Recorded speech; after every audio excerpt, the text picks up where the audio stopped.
Hello everyone, I'm so glad today to have a new episode of the podcast series Connecting Social Research to Society. I am with you, Sari Hanafi, Professor of Sociology at the American University of Beirut and the founder of the portal for social impact of scientific research in/on the Arab world. It's called portal Athar. Today I'm so glad being in Doha to have my dear colleague Gabor Scheiring. Hello, Gabor. Hello, thank you so much for having me. This is such a fantastic opportunity. So, Gabor is assistant professor of comparative politics at Georgetown University in Qatar. He's Hungarian. He received his Ph.D. in sociology from the University of Cambridge, UK. His research uses quantitative, qualitative, and comparative methods to address how economic shocks generate inequality in health and well-being, and how these inequalities shape democracy and capitalism, and capitalist diversity through the national-populist mutation of neoliberalism. We'll talk a lot about that. He's the author of a very important book, The Retreat of Liberal Democracy, Authoritarian Capitalism and the Accumulative State in Hungary, published in 2020. He got an award about it. He is currently working in a book comparing the post-socialist population crisis in Eastern Europe and the death of despair epidemic in the US, and how they fuel populism through worse health and social disintegration. Very soon we will have his co-authored book with Benedict Javor, How Democracies Revive, Why Illiberalism Keeps Winning and What to Do About It. Will be out in Stanford University Press. And he is an author of many interesting articles. We will talk a little bit about it. But he is particularly specific because he is a member of parliament in the Hungarian National Assembly. He served also in the Committee of Economic Affairs for 4 years, from 2010 to 2014. And of course, he has some work on the Arab world, being in Qatar. He's interested now in Tunisia, and we will talk about that. So, again, Gabor, I'm so glad to have you. You started in economics. Why first? Why economics? So first, let me say, Sari, thank you so much for this generous introduction. And I think this whole podcast is such a great idea to talk about science, social science, and its role in society, and how basically social scientists do what they do and engage with the world around them. So this is, I think, a great idea, and I'm really happy to have this conversation with you. So to answer your question, my first degree is indeed in international economics from what is now called Budapest University of Economics, and I chose that degree because this was the very end of the 90s, and it was very clear to me that to understand anything that's going on in the world, around me, the world as I experienced it, and globally, internationally, the most important thing is to understand how the economy works. So globalization was talked about it a lot, and I wanted to understand globalization.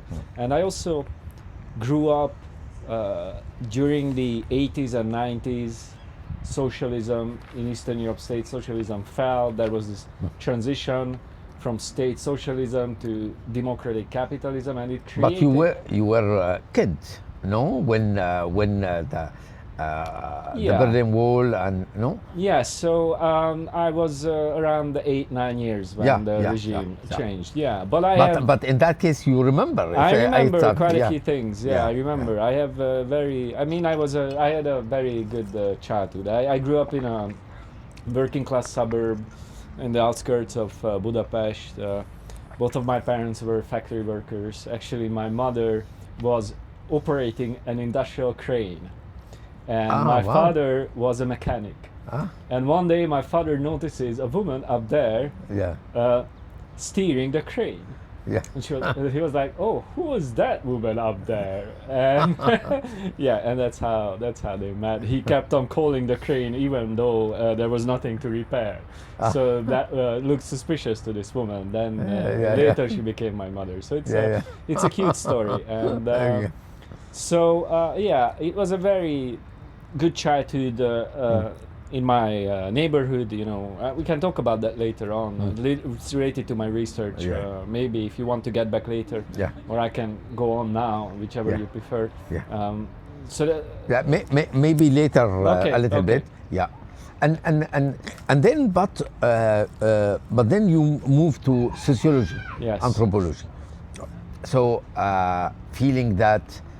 If we take what late Michael Barraway say, that economics is interested only in market, politics is an institution, and we sociologists, we want to redress the colonization of the market and the state. Perfectly put, yes.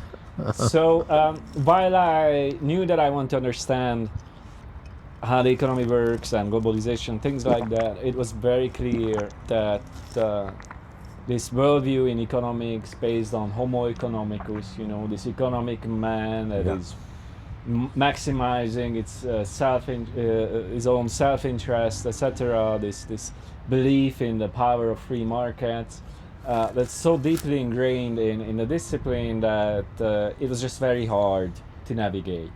And I wanted something better, and that's how I found out about this degree in sociology and social anthropology at an American university that has been since then kicked out from Budapest. Absolutely. And that is the Central European University, and that's where I did my master's in sociology and social anthropology. And you did another master, economics and sociology. Yes. Why repeating the master? The first master's was 1 year, and in some sense it was a shock to me. So I had a bachelor's degree in international economics, and then from there I went to studying 1 year a master's in sociology. Many students were talking about Foucault, Bourdieu, whatever, and I had like basically 10 months to catch up. That was just too much. So I felt I love this, but I really want to understand everything. So I did another, and I was still interested in economics, and I figured that this territory at the intersection of economics, political science, sociology is really interesting, and that degree in economics and social fantastic. Actually, when I read you, I see really how when you write about political economy of health, really you control very well, if you like, all the jargon of economics. That sometimes it's hard for me as somebody did only sociology with civil engineering, but there's nothing to do with social science. So I think it's very interesting. Before talking about your PhD, apparently you have a political crisis in your life. It's a time where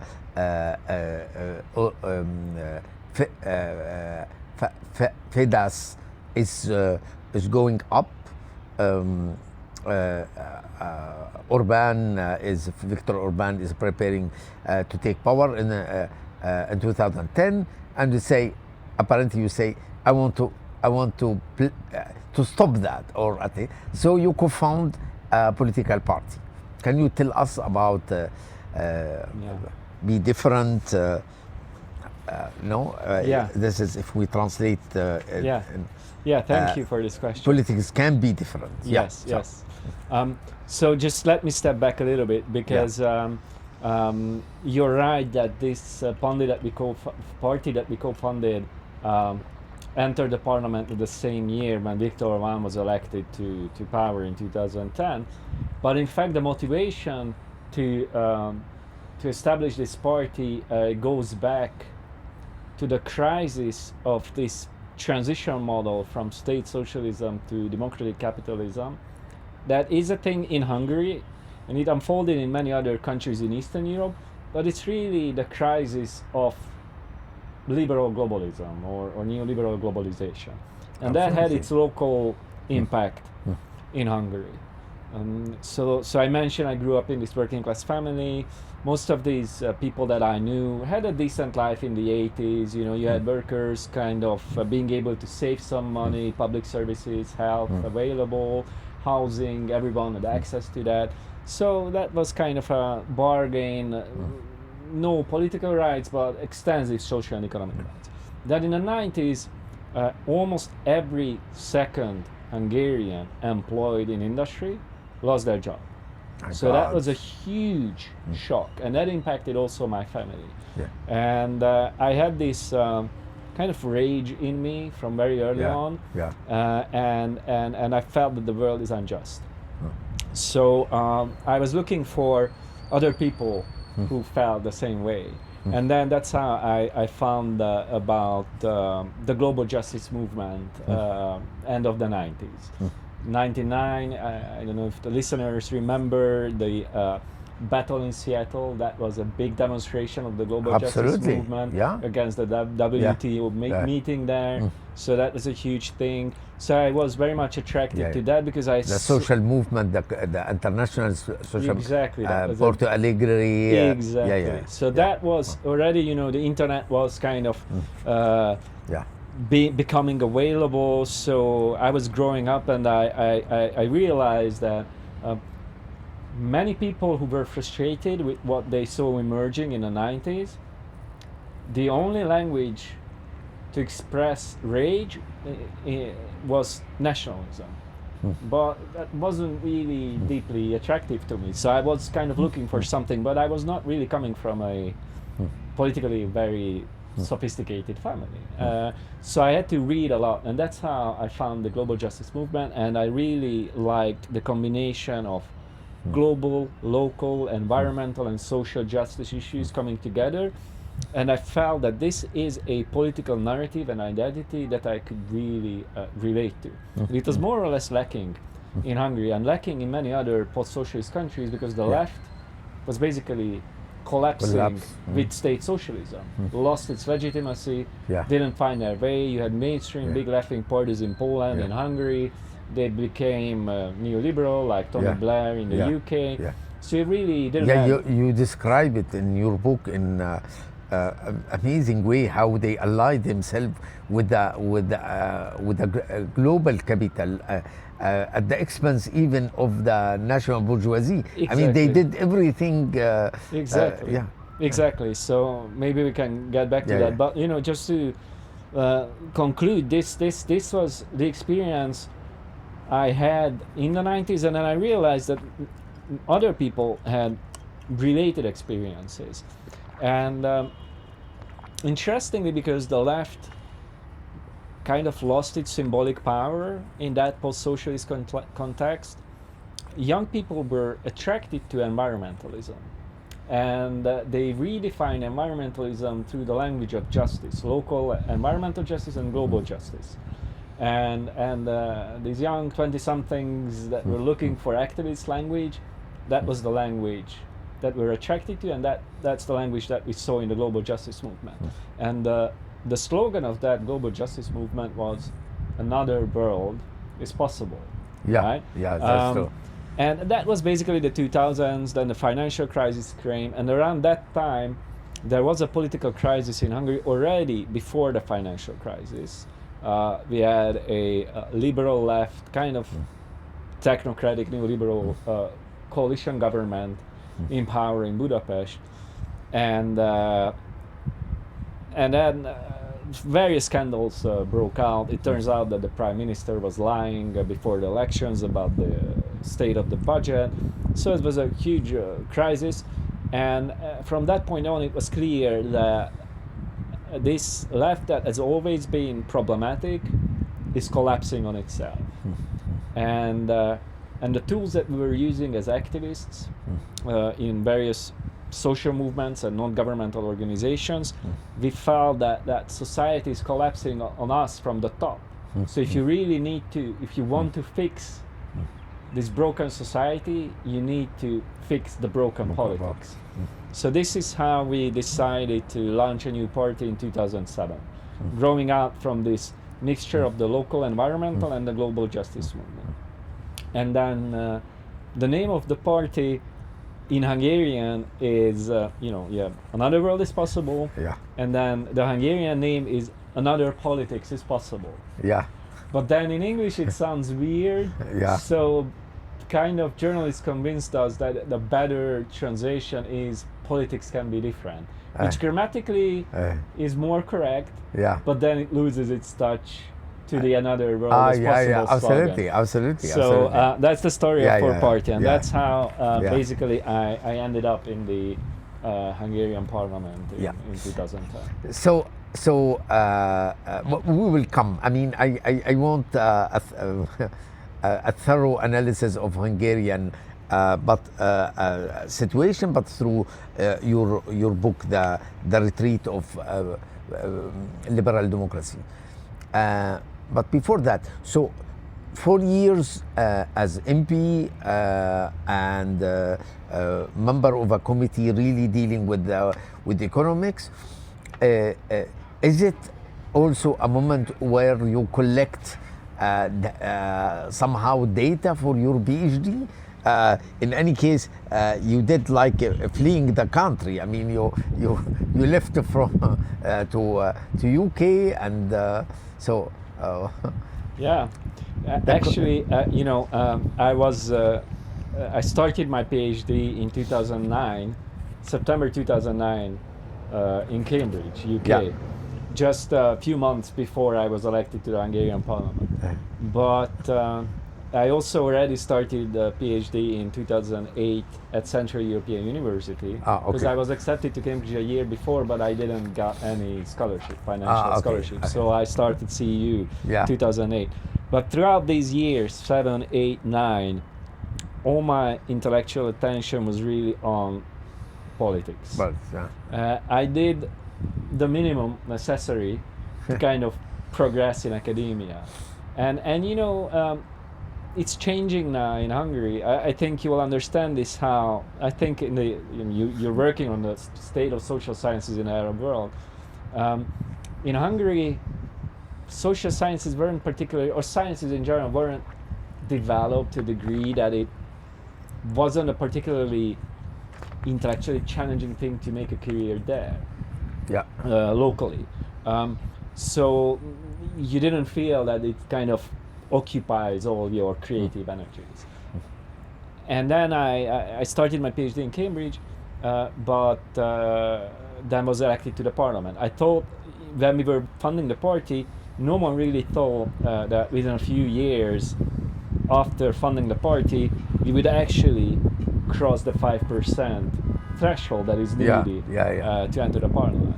But we did. So, and there I was at the top of the national list. So this is a proportional representation system. You need to put together a national list, and if you are on the first, whatever, I think at 16 positions at that time. So if you are in the first 16, then you end up in the parliament. I was coordinating the policy-making process of the party, especially economic policy-related things.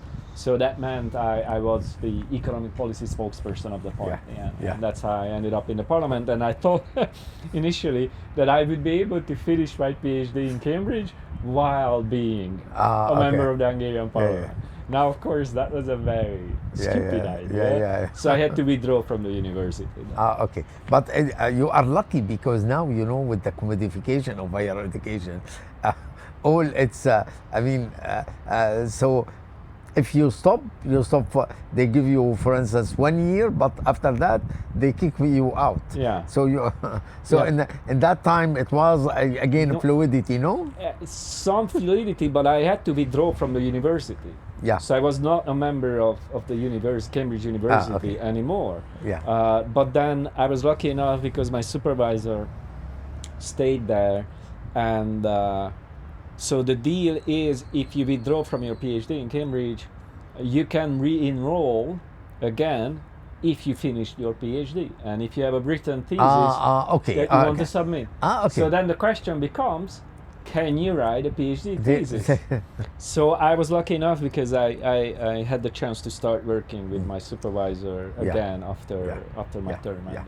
So let us come to your book, which really for me, I would say it's amazing work on political economy of illiberalism. And as you were kindly a discussant of my book 2 weeks ago in Georgetown, Qatar, where so you have read my work against symbolic liberalism, where, if you like, we share the same idea that where the horrible things that social justice is not anymore on the agenda of liberal left. And so can you tell us about how Hungary moved from competition state to accumulative state? Can you tell us about the book, if you like? Yeah. And take your time, because really I think it is very important for the Arab, if you like, audience, that they understand and actually how Hungary is really tell us a lot about the state of liberal democracies, or some of the state of liberal democracy, especially in Eastern Europe, but beyond that. Okay. So you're saying I should take my time, so we'll try to be concise, but then I want to go back in time, because if you want to really understand what's going on, we need to go back in time a little bit, and this will also allow me to link it to the region. So state socialism in Eastern Europe was a project of state-led modernization after the Second World War. And it entailed the kind of authoritarian compromise where you delegate your political powers to state. In return, the state invests in infrastructure, public services, schooling, health, and provides jobs. Like other socialist states, no? That was across the state socialist world.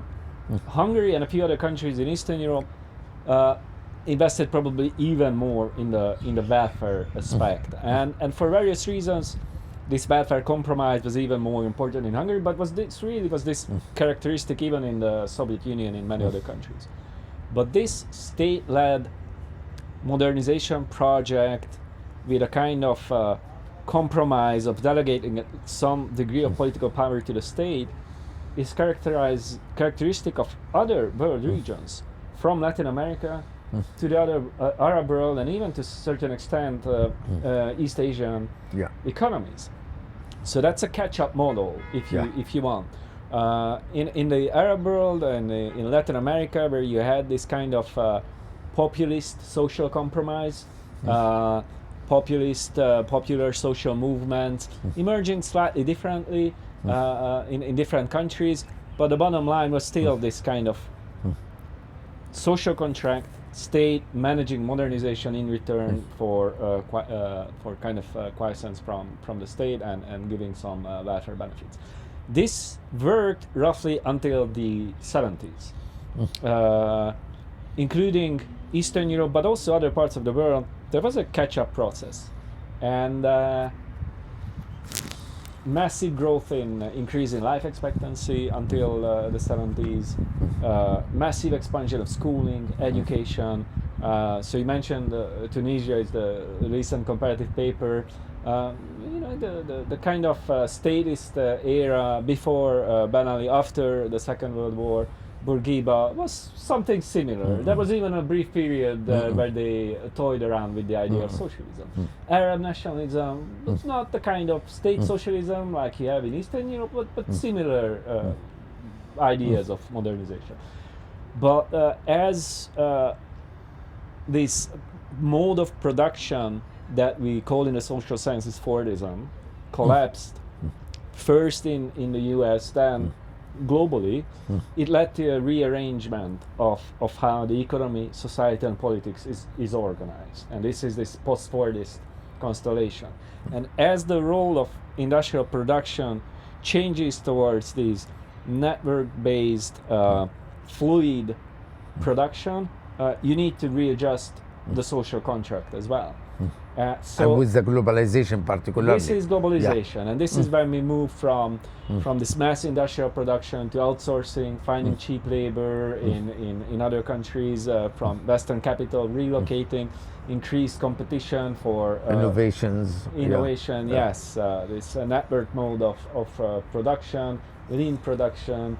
So that is emerging from the 80s. So that kind of threatens this industrial socialist state-managed upgrading project, and because like most other semi-peripheral states, Hungary was also relying on foreign aid, or not aid, but debt, loans to finance its development project. From EU, no? Or not yet, because the EU hasn't existed yet, but a lot of Western aid, Western debt. You are talking still in the socialist area. It's like 70s, 80s. 70s, okay. Yes, and that led to an explosion of debt and debt crisis in early 80s. And you had the same in Mexico and many other countries. So I just want to draw this connection that this is a mold of global production and integration that got in crisis, and that is really how state socialism got in crisis. And local elites said, okay, what we need to do is just forget about this whole statist project, invite foreign capital, Western capital, de-pattern society, and create market economies from scratch. So they went from state socialism to Wild East kind of neoliberalism without transition, without I mean sometimes, for instance, we saw in many countries, including in Egypt, for instance, economic transition. China is a long, it's very gradual. China is gradual. Yes, very good that you bring up China. Chinese experts were coming to Eastern Europe to study reform processes there, and they came to a conclusion that a kind of Big Bang approach of creating a market is just not what they want, because it risks destroying the local industrial capacity, and they didn't want that. Oh, okay. Eastern Europe bought this Western mainstream economics narrative that state socialist industry is uncompetitive, you need to destroy it and build something new from the scratch. So the only country that was kind of really experimenting with gradualism properly was Slovenia. You had elements of it in the Czech Republic, in Poland. They tried to preserve their former industrial blaze. In Hungary, not so much, and many other countries.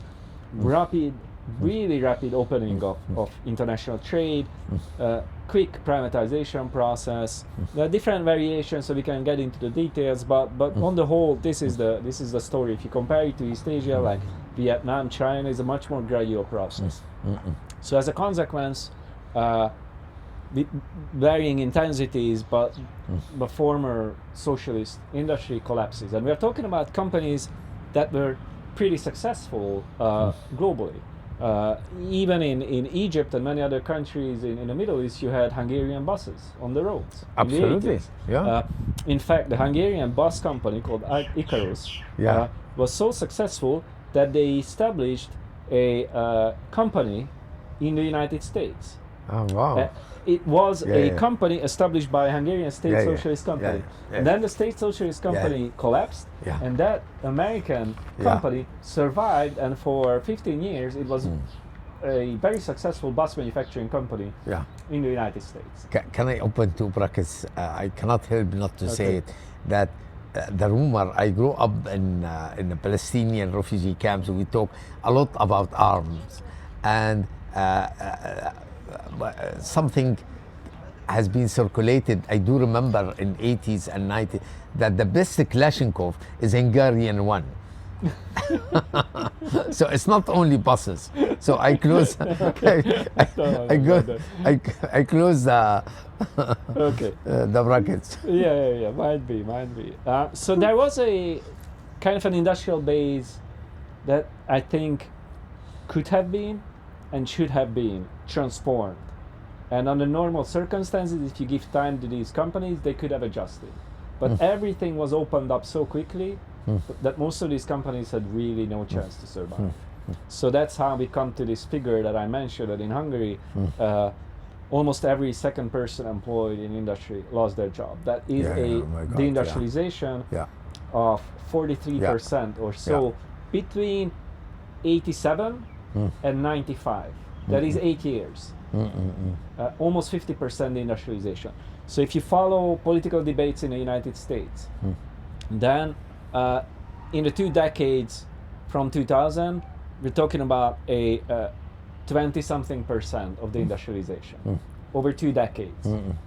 Compare this to Hungary, less than a decade, more than 40% industrialization. Yet no one was talking about it Yeah. Oh my God. among elites. Yeah. But of course, Yeah. average people were like, what the hell is going on? Yeah. They were growing angry. Yeah. While elites Yeah.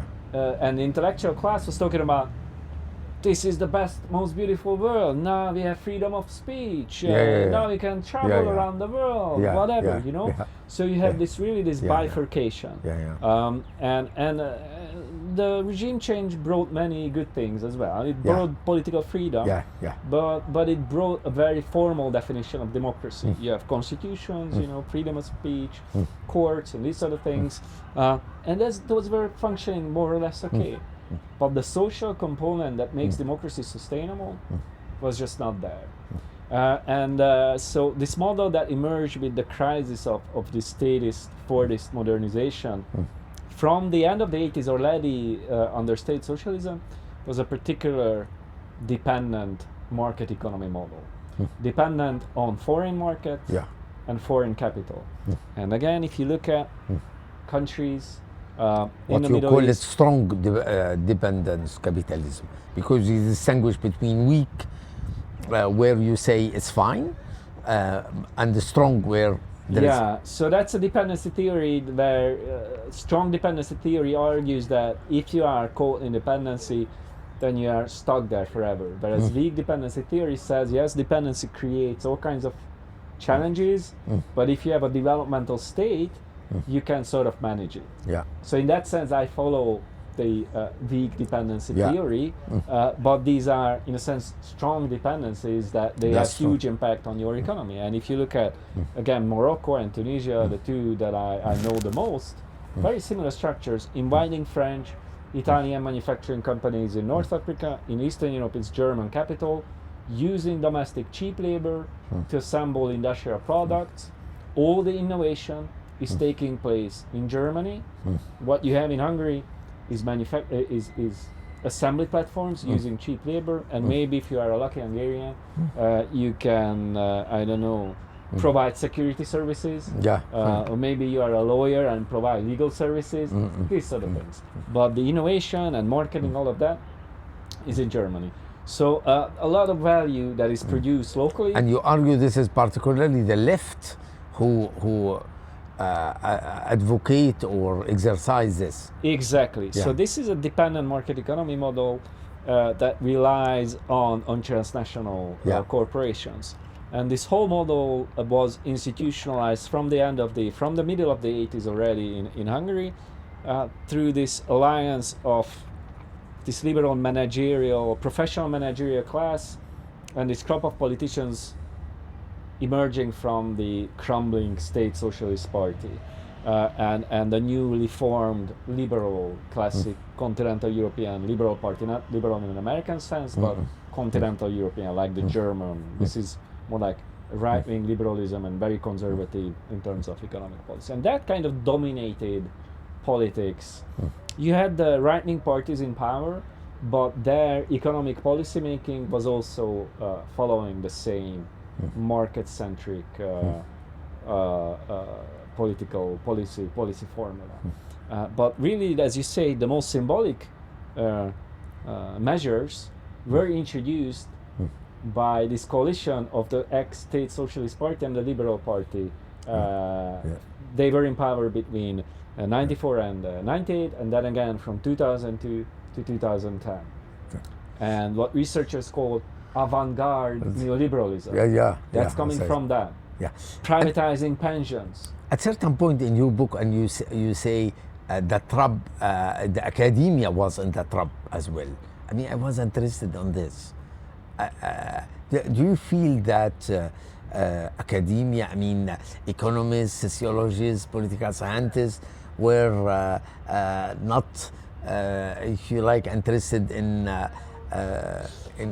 Yes, so I want to be nuanced here. So there were scientists, especially social scientists, who wanted to understand the costs of the transition, but they defined these costs in very narrow terms.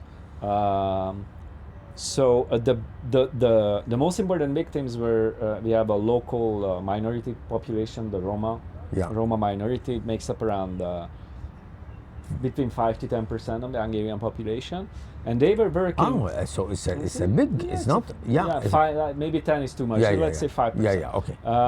So they were employed in the state socialist industrial companies, but most of the majority of them were low-skilled workers. So when industry collapsed, they were the first to lose their jobs. So critical social science was interested in understanding their situation, which is very important. But if you look at Hungarian society more broadly, 2/3 of Hungarians felt they are victims of the transition. Not the bottom 5%, but 2/3 of Hungarians. If you look at the sixth income decile, that is people earning around the 60% of the national income distribution. That is like middle class, right? The upper segment of the middle class.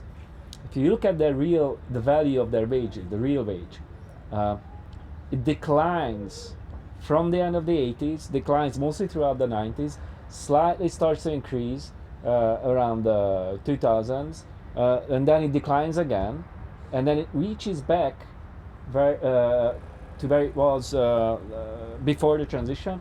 It goes back to that value in the middle of the 2010s. So we are talking about 30 years of lost real income growth. And that is the majority of the Hungarian population. So the problem was much bigger than most social scientists wanted to understand. And also this foreign investment-led model created the illusion of success. Because you had many corporations producing high-end goods in Hungary. TVs, cars, these were assembled in Hungary. And if you look at the export structure of the country, it went from exporting a lot of agricultural products to exporting cars. So if you are just a superficial economic analyst, well, this is a sophisticated export structure. But what is going on underneath it is that you have these transnational corporations, innovation abroad, value capture abroad, local cheap labor, and that is creating a bifurcation in the economy. And no one was really working on the industrialization. The idea was that this is a successful re-industrialization. Until the end of the 2000s, Hungary was framed as a successful story of re-industrialization to foreign investment. And in some sense, it's part of the story because you have these successful export companies, but in a social sense, it was not successful. Hungary had the lowest employment rate throughout the whole OECD. So that's a crisis of the model. And I think social sciences, and especially economics, but also political science, were not really attuned to understanding this. And a big part of this problem is the complete disregard of anything related to class inequality and class analysis. Absolutely. And how inequalities, material inequalities, grow based on your position in the social division of labor, and the amount of social and economic and cultural capital you own will determine your future. That's hardly anyone has worked on that in Eastern Europe. And this is what also I wrote, that unfortunately intersectionality, which supposed to complement social class analysis with ethnicity, gender, sexuality, etc. At certain point, we forgot the basis. I mean, the core of Exactly. So, so Viktor Orban arrived to power 2010. It was a lot of discontent among population, and then he allied with local capitalist at the expense of the transnational. Can you tell us about this, because I found it interesting also in the book. So the cumulative state. So basically, I was referring to as during this, as I described this dependent model, I referred to two kinds of problems, and these two kinds of problems gave birth to two counter movements that I describe in my book. One counter movement is coming from workers who feel alienated, culturally, politically voiceless, and economically left behind, especially outside the biggest cities. So they demand a new kind of politics, and they thought that the left has betrayed them, and for them nationalism emerged as the key symbolic political integration framework. Not class, not the left, not social democracy, but nation and nationalism. And this is emerging out of the pain and suffering of the regime change. So that's one thing, and Fidesz understood that and played into that. But there's a second counter movement that is coming from the domestic bourgeoisie, because they felt also sidelined by transnational capital. This model that we were talking about, institutionalized throughout the 90s, especially by leaders of the left liberal political parties, gave huge economic and political power to transnational corporations. And most of the subsidies were targeted to attract foreign capital. Tax holidays, all these things, direct subsidies, most of that went to foreign corporations. Plus a little corruption that you had there, but normal national bourgeoisie that didn't want to do corrupt businesses, hardly anything was left for them. And they were demanding a change, a shift in politics. And they were actually lobbying, I described this and I analyzed this for my book, they were lobbying also the previous socialist left-wing government, but they were completely unresponsive. And Fidesz, again, Viktor Orban, sensed this. So he said, I can make it. Yes, I will kind of amplify your voice and give you what you want. And in some sense he did. So he kind of emancipated this rising national bourgeoisie while also keeping the dominant role of foreign investors in the industrial sector. So he had this kind of economic nationalist half turn that concentrated on finance, energy, partially domestic services, a little bit agriculture, but the most important core segment of the economy, that is the export-oriented industry, that remains completely dominated by foreign capital. But he made more room for domestic bourgeoisie, and this kind of coalition of nationalist politicians, national bourgeoisie, and the workers performed pretty amazingly politically throughout the 2010s. And the most important reason for that... Because he lowered the tax for small, for the poor, no? I mean, he did some... He kind of introduced all kinds of measures. Overall, the picture is significant redistribution upwards. to facilitate capital accumulation at the top.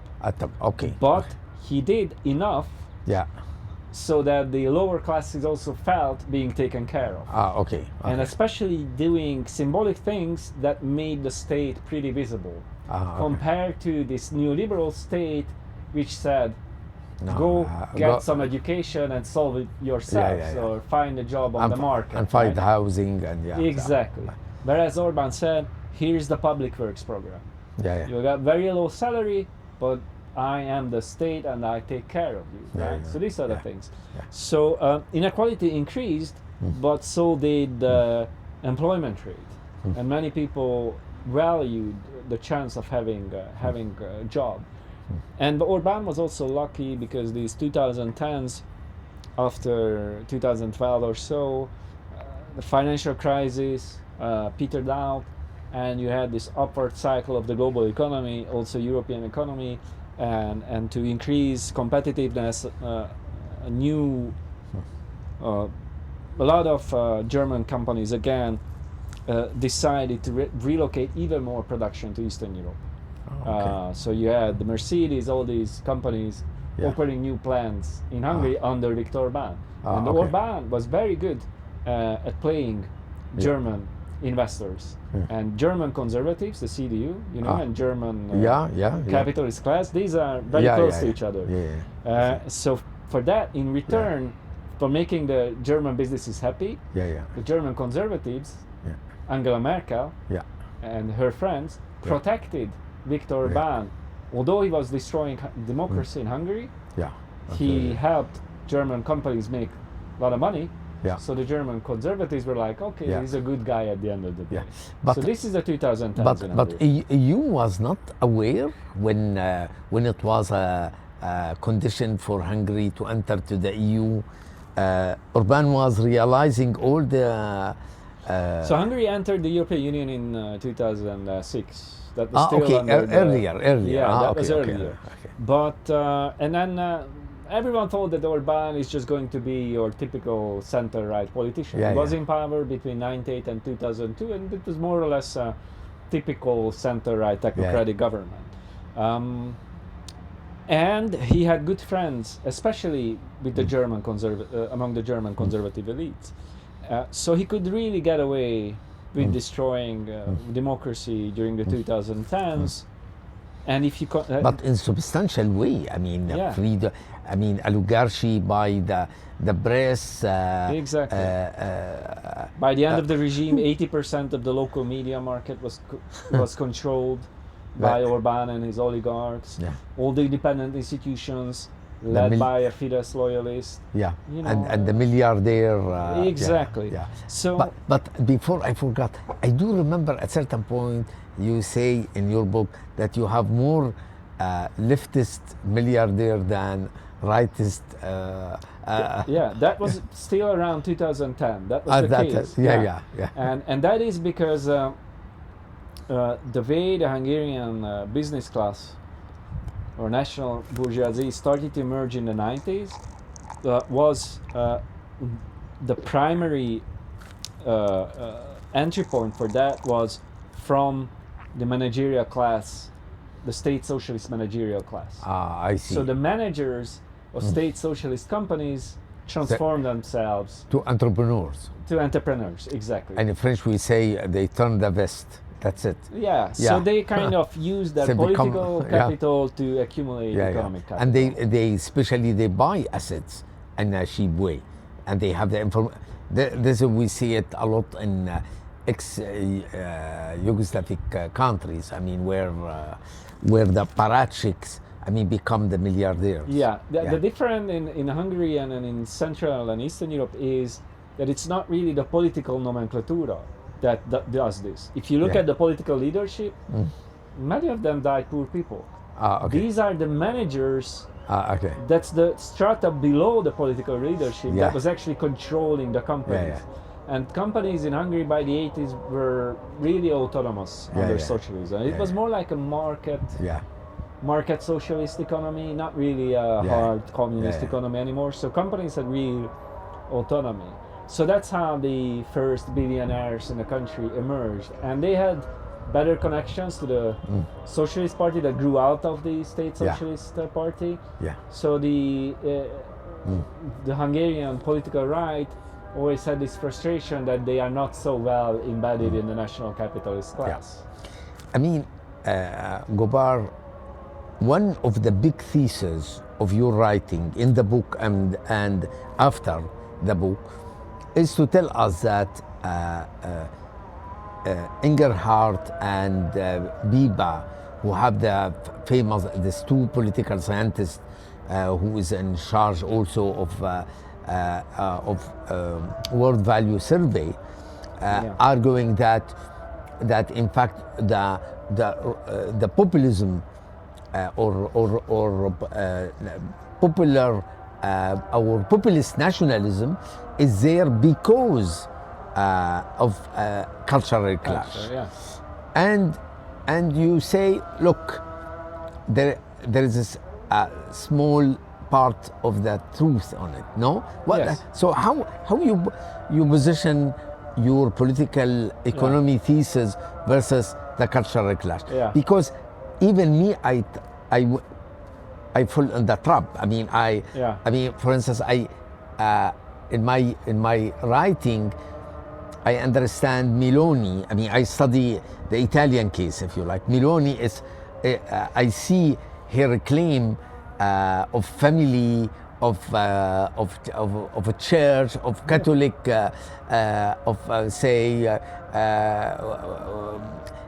although it's not against LGBTQ, but I mean, it's. I listened to her discourse in national conservatism, this coalition, this club, I think, Perk Foundation, where Orban and Meloni and other far right wing in Europe, you find them there, where you see these claims. I mean, much more Meloni, for instance, in her speech 1 hour, we don't see specifically things about political economy. It's selling nationalism, populist nationalism. So where is your thesis, if you like? A couple of short and punchy points here, and then I can unpack it more. First, around the time when Viktor Orbán was elected, he met a couple of ambassadors, closed door meeting, but the memo was leaked. And he was saying to these Western ambassadors and business representatives, don't pay attention to what I say, pay attention to what I do. That's Viktor Orbán. Why was he saying that? Because he was saying publicly a lot of crazy things that Western liberals don't like. But he was doing a lot of things that they liked. He reduced corporate tax, for example. Guess which country has the lowest corporate tax in the whole OECD? It's Hungary. He doubled the subsidies to corporations. All these things. So we have to separate what the far right talks about and what they actually do. Furthermore, it's one thing to analyze what they do. It's a different thing to analyze what drives their support. And there, this amazing social anthropologist who was my supervisor at Central European University, a Dutch guy named Don Cobb, has come up with this idea, and he co-edited a book, and this idea became the title of the book, Headlines of Nation, Subtext of Class. And that really captures the momentum really well. So at the surface level, you have a lot of... Repeat it again, because I think it's a really... Headlines of Nation, Subtext of Class. Okay. So you have a lot of cultural turbulence at the surface. But a large part of it, I'm not saying that all of it, but a large part of that superficial turbulence is driven by underlying transformations of class relations. And that I think is really important. Because when you look at, for example, why do many people without a college degree feel culturally devalued? It's not just because they are racist. Yeah. When you lose your job, when you lose the prospect Yeah. of making a decent life and sustaining yourself and your family, so that the future, your future and your children's future will be better than your past. When you lose that, you don't just lose income, mobility, prospect, you lose your self-confidence, you lose your identity, you lose your cultural standings. With the industrialization, you don't just destroy industry, you destroy a whole industrial subculture. Yeah, and You destroy families a- who are relying on. Exactly. So what might appear as cultural turbulence, you can't understand it without understanding these global transformations under late capitalism, how absolutely. these economic shocks destabilize society and lead to disintegration. That's why I like the term disintegration, because it really allows you to capture Yeah. how economy and culture is related. So my problem with this analytical framework that you mentioned, the cultural backlash theory by Norris and Engelhardt, is I'm not saying that culture is not important. I'm saying that it doesn't make much analytical sense to separate culture from the economy. A lot of what is taking Yeah. place in culture Yeah. is driven by economic processes, and a lot of what happens in the economy is perceived through a cultural lens. Class formation was never purely about your economic interests. It was about how you perceive your interests. Working class consciousness didn't just fall out of the sky. Yeah. It had to be built culturally, to literature, to songs, to political work. So if to me, serious social science never separates culture from the economy. So that is my one main argument. But for instance, I criticize how the left become cultural left. Exactly. I mean that is more interested. I mean exactly like I like the example you brought. I mean when the employment touch everyone, you are interested in Roma people, for instance, only. It become like a problem. I mean, and Yes. create tension and Yes. identity politics. You are trying to understand something along the lines purely of ethnicity or race. Yeah, But those hierarchies, racial and ethnic hierarchies, interact with class hierarchies. Yeah, So if absolutely. you're just focusing on race Yeah. and ethnicity, yeah, you only get half of the story. yeah, Roma people didn't lose their jobs because they were Roma. They yeah. were losing their jobs because they were working class Roma people. So Yeah, that's the whole story, Yeah, right? yeah, yeah, So absolutely. that's what you need to understand. And if you understand that, you will also understand that half of Hungarians employed Yeah. in industry also lost their jobs, Yeah. and they will Yeah. also suffer. Yeah. If I may go back, one of my big research projects is about how these economic shocks lead to embodied suffering. yeah, And one of the figures that I keep on hammering in conversations and in my research as well is that if you take the average death rates of the 80s and if you say, should these death rates have continued throughout the 90s?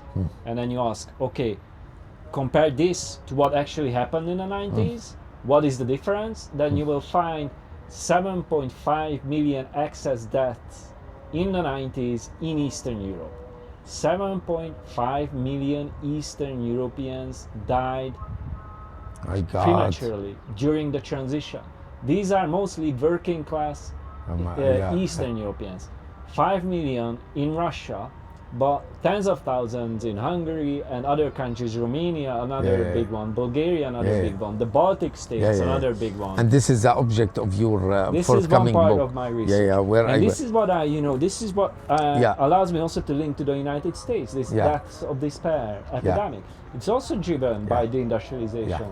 And deindustrialization is not just about your economy. These people don't just die because they lose their income. They die because they lose hope. Yeah. They lose their identity. Yeah, they absolutely. lose the cultural and moral Yeah, grammar yeah, of their life. Yeah, yeah.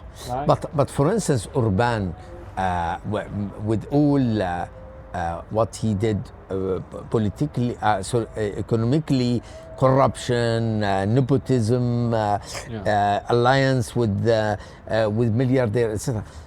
But how would you wait and act like kicking out a university from Hungary? Yeah.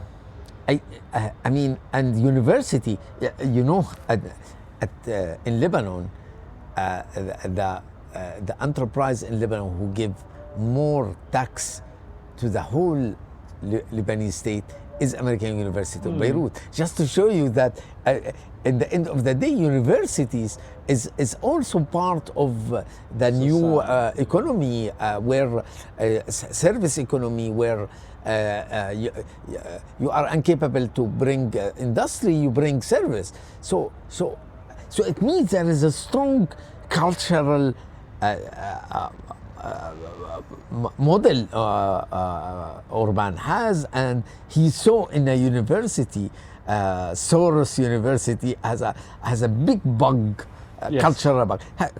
Yes. This is. I mean, I'm telling you how I see it from outside. Yes, Please correct me. No. This is the truth. This is the story. So so I talked about this alliance between transnational and national capital and the nationalist politicians, and how kind of workers were made to buy into this kind of story, and it worked mostly throughout the 2010s when the economy was performing well. EU subsidies played a huge role in it. But really there was also the most important aim for Viktor Orbán was to consolidate his power. Consolidate his power both within the state and outside the state. Outside the state meaning infiltrating the economic elites and also infiltrating institutions of knowledge production. Viktor Orbán did a university thesis on Antonio Gramsci. No way. Yes. Antonio Gramsci, the Italian Marxist philosopher and activist and organizer of the Italian Communist Party, who came up with this whole idea of hegemony and counter-hegemony. And Gramsci was really the first Marxist who provided an analytical framework for understanding why it's not enough just to conquer the state. If you have a power structure that goes beyond, that transcends the states, you also need to fight in the trenches of society, right? So he talks about civil society, he talks about culture. And this is what Orbán was also doing. And for him, this so-called culture war was part of his counter-hegemonic power project.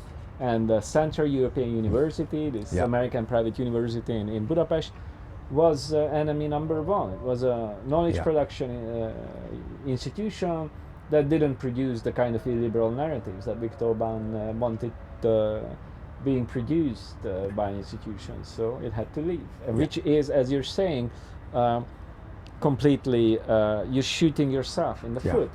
And, you know, there's this great contradiction.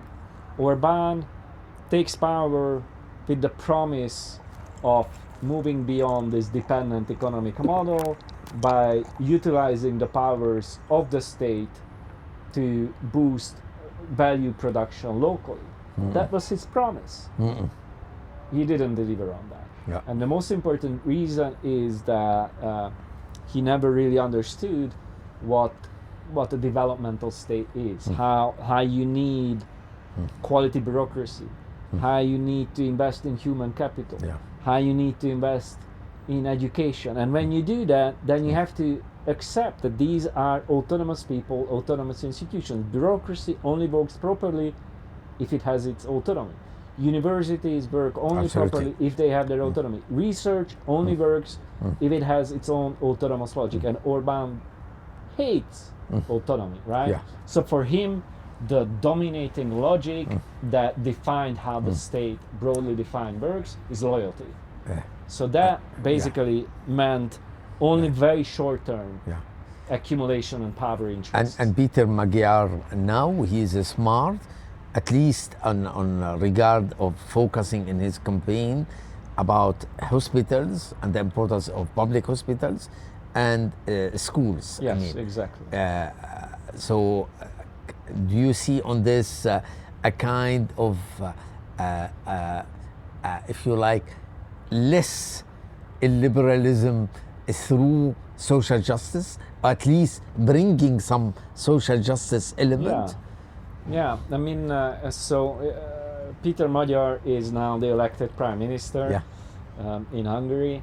He is coming from within the ranks of the Fidesz regime. 4 years ago, his ex-wife. Yes, not just his ex-wife. His ex-wife was the Minister of Justice, but he himself was a diplomat serving Viktor Orbán in Brussels. My good friend Benedek Jávor, he mentioned him, was previously a member of the European Parliament. He met Peter Magyar there, and then Benedek is now leading the representation of the mayor's office in Brussels. The Budapest has a representation office in Brussels, so he kind of represents the interests of Budapest in Brussels. And Budapest is led by the left liberal opposition. I mean, the mayor of Budapest is coming from my party, is a green left guy. And they clashed regularly with Peter Magyar. So kind of this is where he's coming from. But he understood that the dominant narratives and identity of the old opposition that roughly corresponds to what you call symbolic liberalism in your book just doesn't work. The old opposition was was trying to save democracy by talking about democracy and constitutions and rights and things like that, and freedom of speech. But that's not how you protect democracy. You protect democracy by proving people that democracy is about them. And they were not able to do that. Peter Magyar from day one on understood that the most important things to talk about was the state of health, education. He even talks about the dignity of workers. So you're right. He's clearly going and beyond went to villages. Yes, often the left don't care about villages. So that's another big problem of the left. That is this neglect of non-metropolitan urban areas, which used to be the regional strongholds of the left, not just in Hungary, but in many other countries. The same story in the U.S. West Virginia was a left-wing stronghold just a few decades ago. So you have a left that neglects the regional urban industrial strongholds, and these migrate towards the right. And this happened in Hungary, and Peter Magyar changed that blueprint and was also campaigning in rural Hungary. Can we now go beyond Hungary and say how you read now the situation in Tunisia? And I would like also to ask you another question, and you can bridge these two questions, that in fact it's not a fate that the left the left is not always a hopeless case. I mean, in your last op-ed about Peter Magyar, you talk about Norway, Spain, Uruguay, and Taiwan, where they took a different path, where the left become seriously taking care of social justice, etc. Can you tell us about? So let me then start with the second one. This actually relies on this upcoming book that I'm working on, how democracies revive, and one chapter is about centrist politics, including center-right politics and also classic social democracy. And the mainstream of social democracy is, like we discussed, it became neoliberal and lost its soul. But there were important experiments and important cases where they managed to innovate and they managed to avoid the fate of other left-wing parties that declined. So they maintain their social and economic policy distinctiveness, that is investment in infrastructure, redistribution, a focus on industrial policy, social and ecological developmental state, so that kind of economic policy distinctiveness. They didn't want to outcompete the right from the right, so to say. That's one. The second is they paid attention to maintaining their embeddedness in lower class communities, including communities outside metropolitan areas. If you visit Scandinavian countries, it's amazing how still until today, I mean, the model is crumbling, but in Norway, Sweden, local parties, workers' parties, labor unions organize a very vibrant local civil society, and that is critical for maintaining the embeddedness of the very left. interesting. Yeah. And then in terms of symbolic issues, they didn't completely succumb to this symbolic liberalism. They didn't just talk about issues that interest the professional managerial class, but maintain a more inclusive and broader politics. I'm not saying that the left should abandon representing the rights of various minorities, sexual minorities, trans people, or things like that. Yeah, it's more like not. about how you frame these issues. Yeah. Whether you're saying, too often, if you think how the Democratic Party under Hillary Clinton,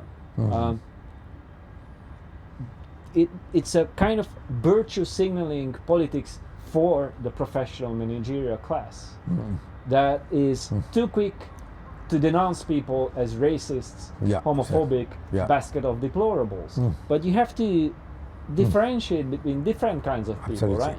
Not everyone who supports Donald Trump does it because they're racist, homophobic, basket of deplorables. And this is the book of Arlie Hochschild, Stranger in Their Own Land, I mean, to remind us this. So you need to understand how people feel culturally, politically, and economically alienated. Some of them, yes, are racist, so just forget about them.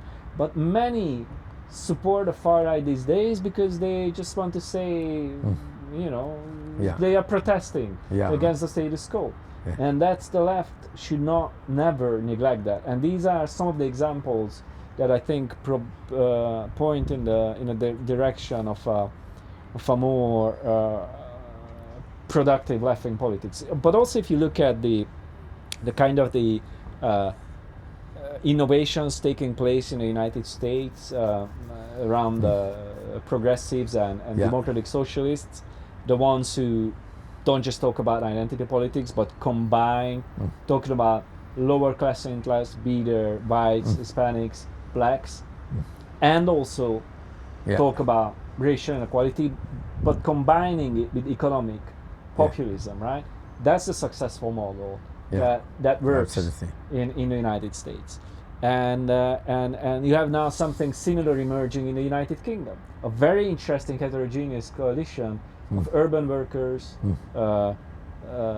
more conservative, culturally conservative Muslim minorities supporting a vegan homosexual politician of Jewish origin. So that's a really mind-blowing coalition that shows you if you are not out there in politics to lecture people about rights and how to behave properly, but are inclusive and are there to create dialogue and represent people's material interests and security, then all kinds of people from different cultures, backgrounds will support you. And I think there's good examples for that. And by the way, as a sociologist of religion, I can tell you, Brazil, Lula was the advantage of Lula, that he kept his Christian constituency, and at the same time being a labor worker activist and etc. So I didn't include Brazil in this kind of list in this article, and also in my book I don't regard it as in the best example now,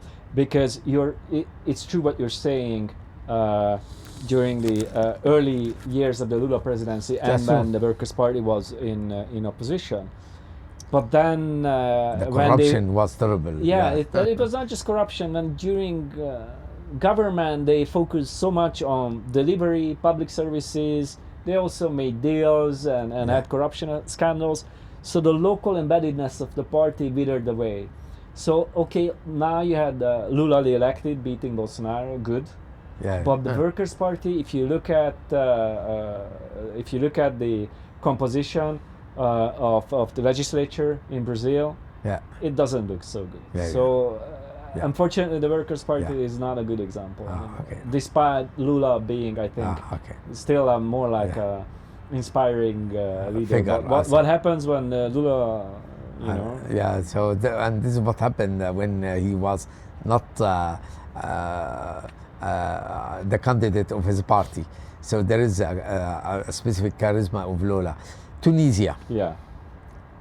So I have to say, this is, I started working at Georgetown, Qatar in summer 2023, and I was kind of always interested in the peripheries of Europe. Yeah. But I'm not an expert in Tunisia, I'm not an expert in the Middle East. I'm still in the process of kind of trying to figure out the region. Yeah. But I see many similarities, and we already talked about some of these. We already talked about how kind of the state-led modernization under Bourguiba, this authoritarian social contract, work.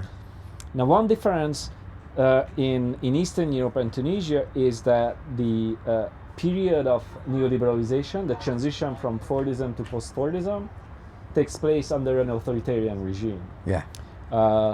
So this is how we arrive to the Ben Ali era. That's an authoritarian regime.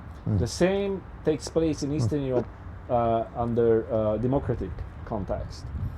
So there's a kind of a phase, different phases of how you integrate into the global economy. But the economic model, I'm not saying similar because there are differences, but the core logic is the same. In Hungary, in Eastern Europe, it's mostly German car manufacturing.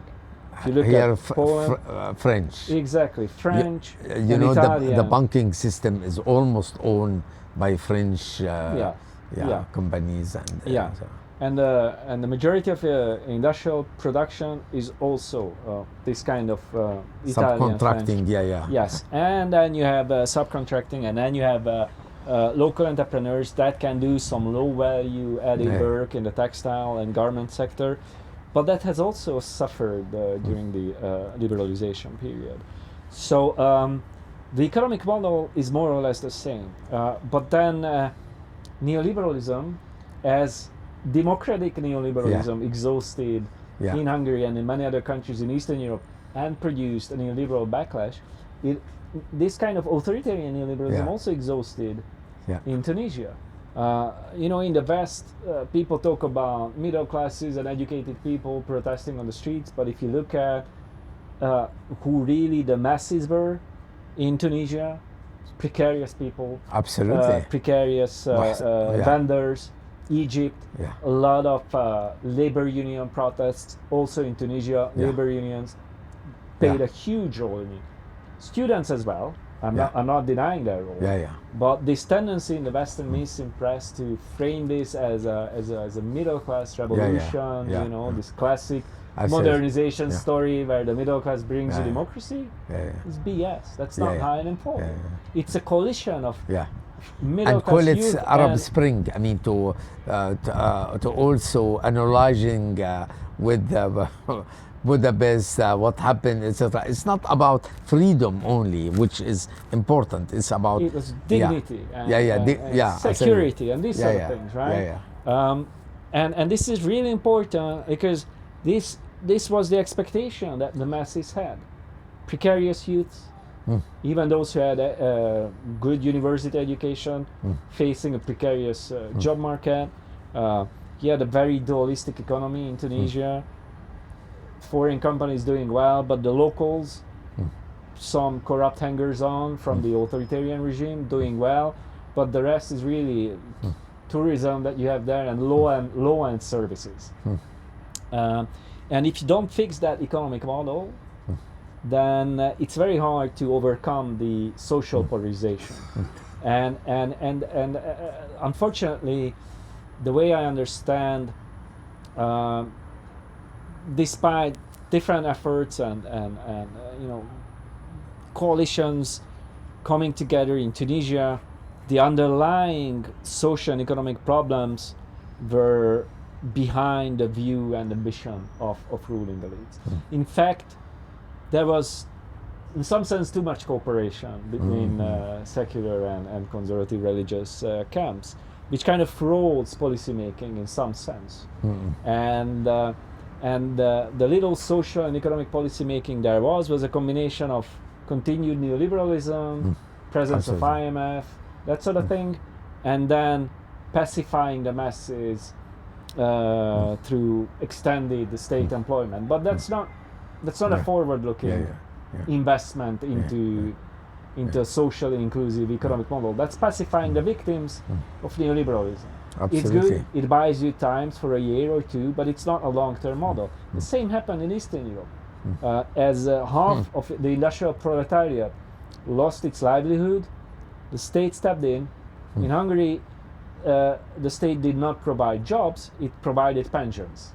So you had a very low level of unemployment in Hungary, combined with a very low level of employment. Why? Because the people lost their employment, didn't become unemployed, but became pensioners. It's something similar in Tunisia. You have a lot of state expenditure, expanding state employment, but that doesn't really fix the model.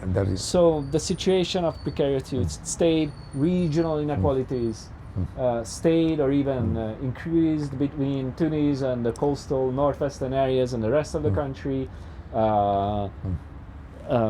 Food insecurity increased during the second half of the democratic period, right? So the food insecurity in Tunisia, financial insecurity in Hungary.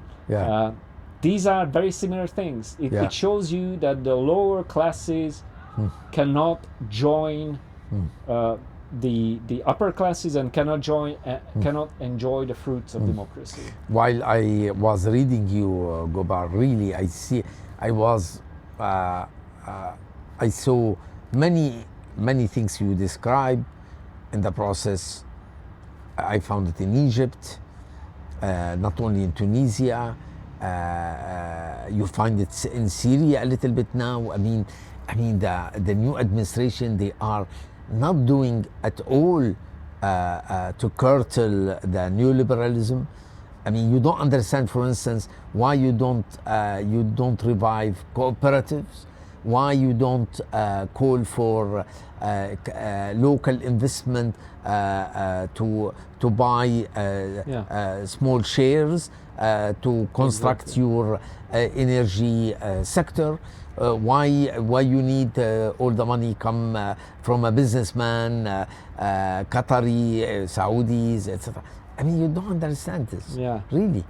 I forgot the name, but there is this fantastic experiment of a cooperative in one of the kind of the oases in Mondragon? Tunisia. In Tunisia. Anyway, that's an example. And the good forward-looking state would say, yes, this is what we need. But in fact, the state was the enemy of that model. So you're unfortunately, right. I haven't followed much economic policy making in Syria. Also, I haven't followed it in Iraq, but I know that too often democracy promotion means establishing the formal institutions of democracy and pushing an economic model that eats up the foundations of democracy. I know that happened in Iraq, and it's happening in many other countries. So this idea of promoting democracy as a set of formal rules without sustainable, inclusive socioeconomic foundations, unfortunately, doesn't work. It doesn't work. Absolutely.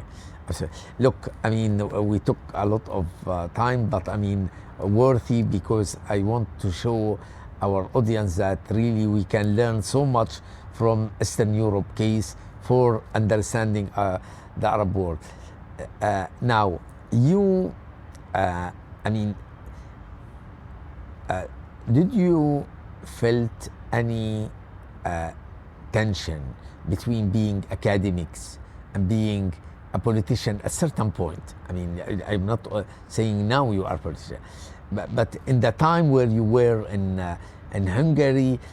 By the way, I read a review of your book in European Sociological journal, where the reviewer, I forgot his name, I mean, say,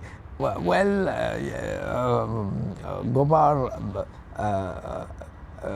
described to us the situation in Hungary like there is no hope in current political establishment, and this is almost a justification why he need a new political party, something like that. I mean, how would you reply? I mean, this is the risk. I mean, there is always the risk when we work on the public, when you write an op-ed, when you go to the TV for the interview. So how you describe this? Yeah, that's a great question. So let me start by kind of say jokingly, you can take Gabor out of politics, but you can never take politics out of Gabor. So that's kind of how I feel.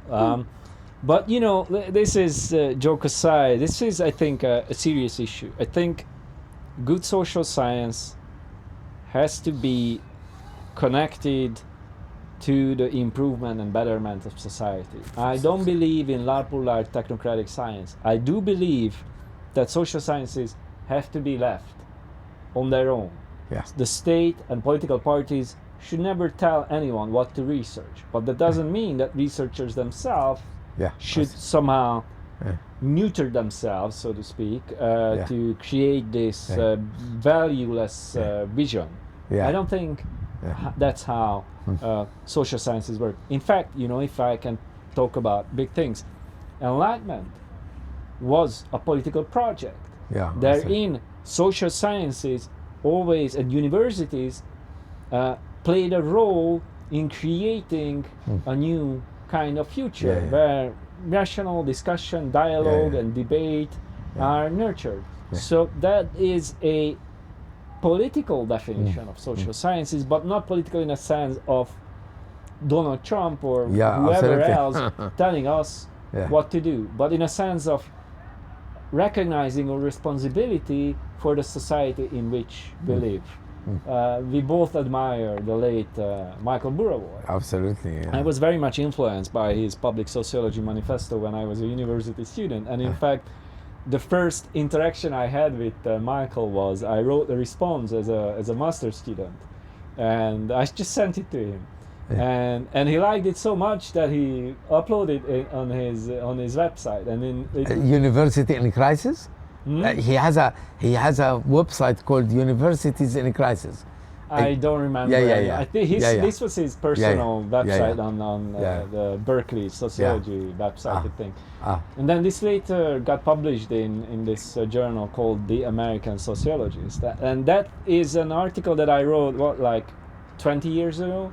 And that is also about, I saluted Burawoy's public sociology, but I also said, if you are too political, then you will undermine your own kind of analytical integrity. And I gave one example there. I was part of the global justice movement. A lot of the campaigning there was against the privatization of water services, because the idea was that if you privatize water, then the prices will increase. Absolutely. And that happened in many countries. So I was part of a research project with a friend of mine in Hungary, where a lot of cities privatized water services, trying to understand its social impact. But then the first results showed privatization had no impact on price. So what do? My political commitment to the global justice movement, should I just say, wow, this is wrong?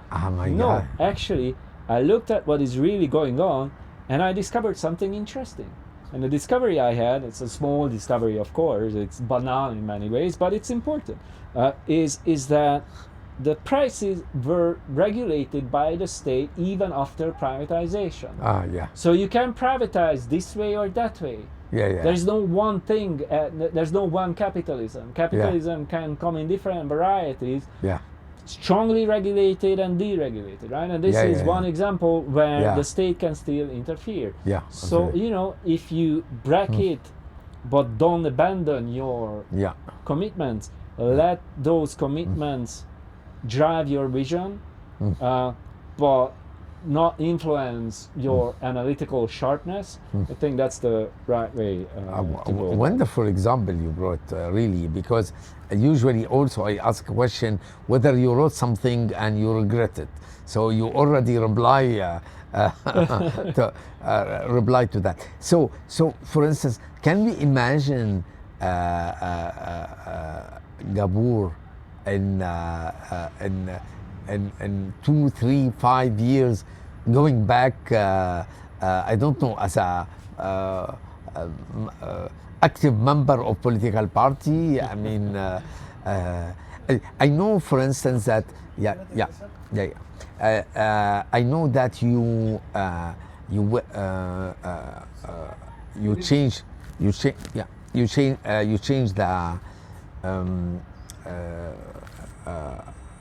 the political formation in 2013. I think you co-found something called Dialogue for Hungary. So is it can we imagine? I mean, why I'm asking? I'm not asking. I'm asking to say,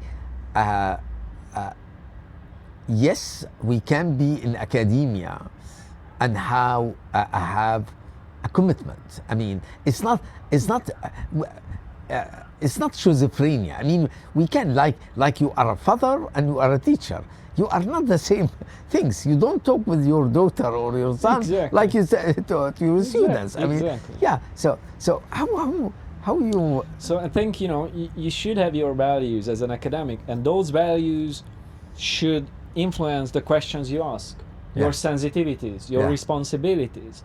Many young people, unfortunately, who grow up in academia and just want to make a quick career, they chose the sexiest methodology that can land them in the top journals, and just chose a data set that they can work on, and they don't really think through, okay, who will benefit from what I'm doing? Absolutely. So you have this mushrooming of uncritical social sciences that just reproduce the status quo. That is, I think, a wrong model. But as I mentioned before, I don't think this means that you should be just simplistically political in your own research.